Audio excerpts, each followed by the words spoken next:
네, 오늘 드디어 이제 시장이 이제 폭락이 나오네요. 지금 하락을 그냥 즐기고 있는 중이에요. 저도 보유 종목 있는데 기분 더럽습니다. 저는 또 구찌가 좀 있다 보니까 증시가 지금 많이 3.6%, 코스닥이 3.6% 떨어집니다. 그러면 이제 폭락시 어떤 종목을 매매할 것인가? 자, 일단 좀 당을 충전하면서 좀 하겠습니다. 제가 좋아하는 제일 과자입니다. 이 방이 오늘 너무 추워가지고 마우스도 잡고 싶지 않습니다. 자, 일단 뭐 시장부터 한번 얘기를 해볼까요? 네. 시장이 상당히 좀 많이 빠졌죠. 근데 또 그렇게 악플이랑 욕을 드시면서 폭락, 대폭락 이런 얘기를 왜 하냐면 겁을 먹어라 이런 뜻이에요. 근데 제 유튜브에서 겁나 욕을 먹고 있습니다. 씨 먹었다는데 그 이빨 까고 이씨. 결국은 맞추셨어요. 이 코스닥 시장이나 코스피 시장이 상당히 많이 빠졌죠. 상당히 많이 빠졌는데, 자 이제 코스닥, 코스피 시장 폭락, 시장 대응법에 대해서 오늘 좀 하겠습니다. 일단 저는 그제도 말씀드렸지만 일단 코스피, 첫 번째 코스피보다는 코스닥 쪽으로 투자를 해야 된다라고 생각하는 입장이에요. 아직까지도. 왜냐면 코스피는 그동안 너무 많이 올랐어요. 근데 코스닥이 코스피에 대비해서 너무 많이 오르지 못했어요. 그래서 지금 키 맞추기를 할 확률이 좀 높다라고 생각을 하고, 이제 지금 보시면 유동성의 공급, 지금 시장이 급등했던 이유가 유동성 공급, 그러니까 미국이나 이런 데서 돈을 풀겠다, 우리나라도 돈을 풀겠다 하니까 이게 유동성 공급 때문에 증시가 올라갔단 말이에요. 그럼 지금 증시는 올라가고 나서 그 다음에 미국이나 이런 데서 다른 나라에서도 유동성에 대한 공급에 대해서 좀 뭐랄까 고민을 좀 하고 있는 거예요. 고민. 바이든 이제 정부가 들어서면서 그 2조 원 달러 정도 투입을 하겠다 이런 얘기가 있었는데, 근데 중요한 게 그게 잘 체결이 안 되고 있습니다. 이제 파란 물결이라고 해가지고 이제 바이든 정부에서 정책을 만들면 바로 시행될 것 같았지만 그게 잘 안 되고 있단 말이에요. 그래서 이제 민주당 내부에서도 추가 경기 부양책에 대해서 약간 반대하는 목소리도 살짝 좀 나오고 있어요. 그러면은 뭐냐면 시장에 지금 유동성이 풍부하다라고 얘기도 있고 유동성 장세가 끝날 것이다라는 얘기도 있습니다. 그게 무엇이냐면 똑같은 말이에요. 뭐냐면 지금 시장의 유동성이 굉장히 많이 풀어져 있죠. 돈들이 굉장히 많이 들어와 있고 그 다음에 개인 투자들도 매수를 많이 하고 있습니다. 근데 유동성이 있는 건 맞아요. 근데 중요한 게 추가로 들어온 게 없단 말이에요. 추가로 들어온 게 없으면은 이거는 시장이 더 이상 올라가지 못합니다. 왜냐면 이 주식이라는 것은 기본적으로 기대감을 먹고 산단 말이에요. 그럼 유동성 공급이 더 될 거다라는 기대감들이 확실하게 있다면 증시는 올라갑니다. 근데 이제 이런 기대감들이 떨어지고 있어요. 떨어지고 있다 보니까 증시가 떨어지는 거란 말이에요. 그래서 지금 저는 코스피보다는 이제 코스닥 쪽으로 투자를 해야 된다. 왜냐면 외국인 기관들도 돈을 좀 많이 쓰기 위해서는 코스닥보다 코스피에서 매매를 합니다. 왜냐면 더 비싼 종목들, 시가총액 상위 종목들, 우리나라 대표 기업들이 많기 때문에. 근데 이제 증시가 많이 올랐기 때문에 이제부터는 돈을 엄청나게 많이 쓰진 않을 거란 말이에요. 그렇기 때문에 이제 그런 수급들이 어느 정도 코스닥 쪽으로 수급들이 옮겨갈 것이다. 이제 지금 조정 나오고 있지만 상승이 나올 때는 코스피보다는 코스닥이 좀 더 강할 것이다 라고 저는 개인적으로 생각을 하는 거예요. 그래서 보시면 이제 시장 지금 폭락이 나오고 있는데 저는 오히려 지금 시장이 굉장히 기회다 개인적으로 생각을 합니다. 그전 코스닥 전략을 어떻게 들었냐면, 근데 분명히 930에서 950 이 정도 사이에서는 한번 담아봐도 된다. 900포인트 이탈하면은 이거 그냥 여기 돌파했던 거 구라예요. 근데 이 전략을 좀 수정을 좀 하겠습니다. 말이 바뀌는 게 아니고 일단 이제 제가 좀 더 분석을 해보니까 이거 좀 더 떨어져도 상관없다 이런 판단이 섰어요. 930포인트에서 920포인트 때부터 매수를 슬슬 시작해도 괜찮긴 합니다. 이거는 똑같아요. 근데 이거 900포인트 이탈하면 안 된다라는 얘기를 수정을 하겠습니다. 구라예요.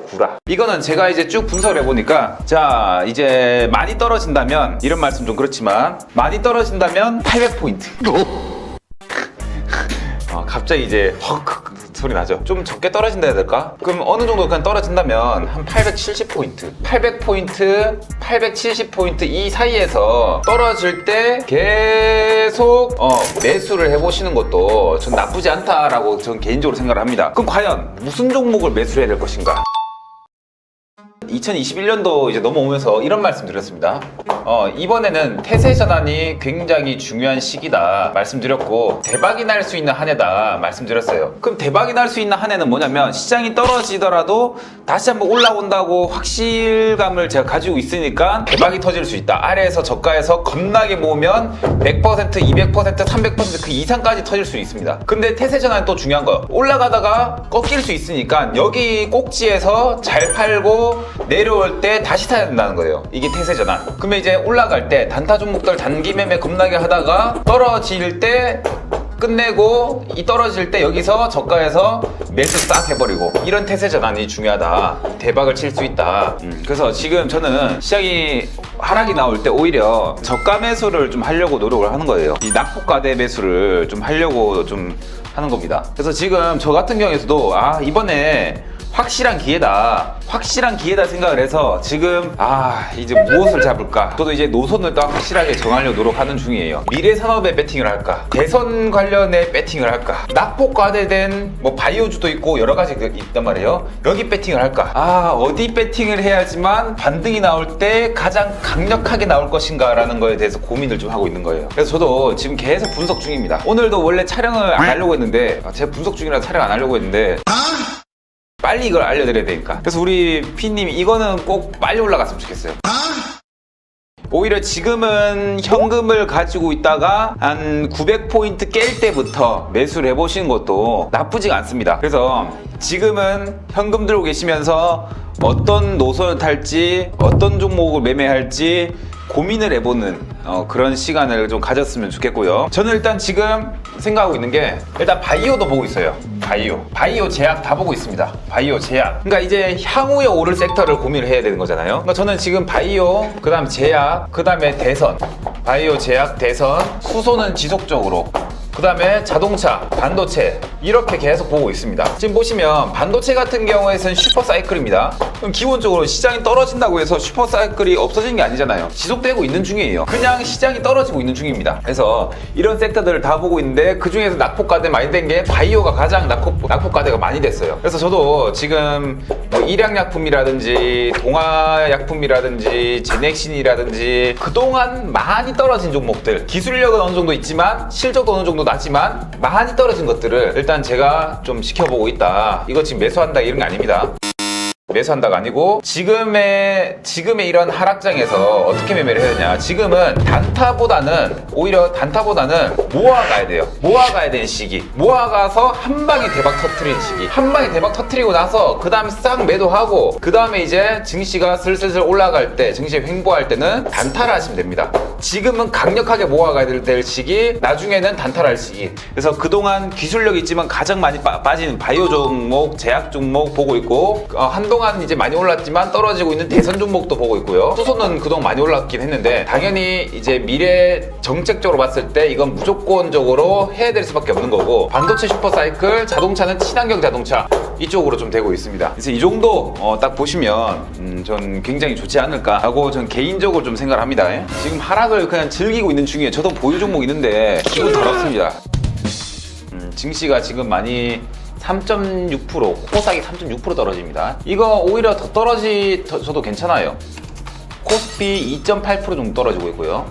오늘은 예상이 된 날이에요. 왜냐면 제가 한 가지 알려드릴게요. 자, 여기 보시면 어제 장에서 봤을 때, 자, 21선을 딱 이탈하고 있죠, 일봉상. 근데 거래량이 겁나게 나왔단 말이에요. 이런 건 폭락신호예요, 폭락신호. 그러니까 오늘 겁나게 떨어지는 거예요. 이거 오늘 솔직히 한 4~5%까지 더 떨어져 버리면 사도 괜찮은 건데, 지금에서는 조금 사기가 애매합니다. 오히려 한 4~5% 화끈하게 떨어져주면은 그때 거의 이제 확 찍어버리고 단기적 하루 이틀 만에 확 먹어버리고 매도하고 다시 떨어질 때까지 기다리는 그런 매매도 괜찮은데, 지금은 애매해요. 애매하고 이 정도 떨어져서는 저의 구미를 당기게 하기가 쉽지 않다. 코스닥 같은 경우에서도 지금 떨어지고 있는데 61선 급반등이 나올지 한번 좀 지켜봐야 될 것 같긴 합니다.